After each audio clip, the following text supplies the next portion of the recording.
আল্লাহ পাক কবুল করুক। আমরাও চাই, ওনার জন্য দোয়া করি, আল্লাহ ওনাদেরকে যেন ভালো জায়গা ভালো মাকাম দান করেন, বলেন আল্লাহুম্মা আমিন।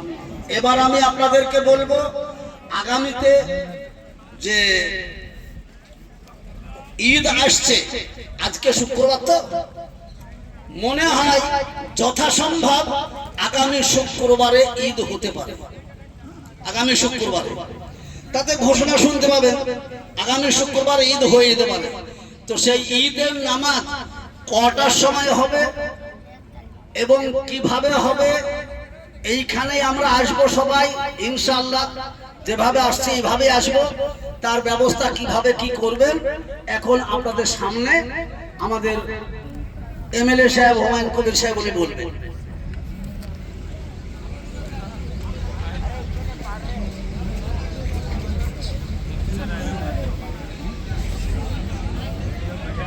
না না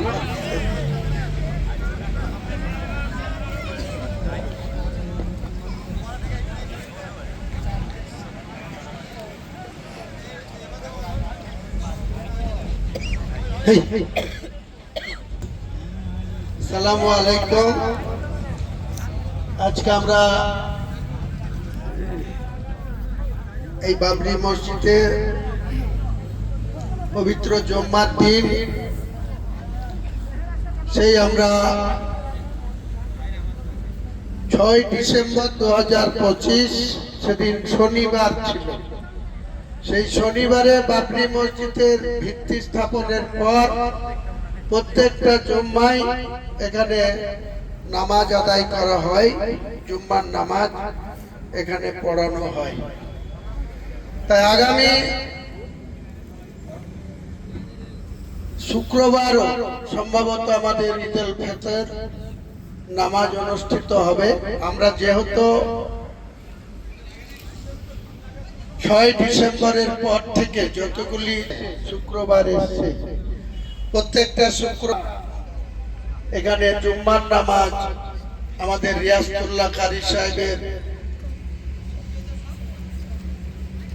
নেতৃত্বে উনি ওনার ইমামতিতে নামাজ পড়ানো হয়েছে। আমি প্রায় জুম্মাতে এখানে উপস্থিত থাকি। একটা জুম্মাতে হুগলির ফুরফুরা শরীফে ছিলাম, আর একটা জুম্মাতে কলকাতা হাইকোর্টে কাজ ছিল, তাই দুটো জুম্মা আমার এখানে উপস্থিত থাকতে পারি। তো সকলকেই আমাদের বলা, অনেকের এখনো কিছুটা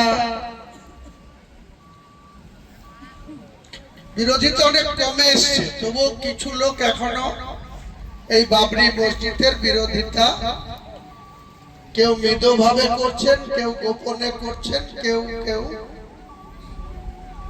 ওপেন এই বাবরি মসজিদের বিরোধিতা করছেন।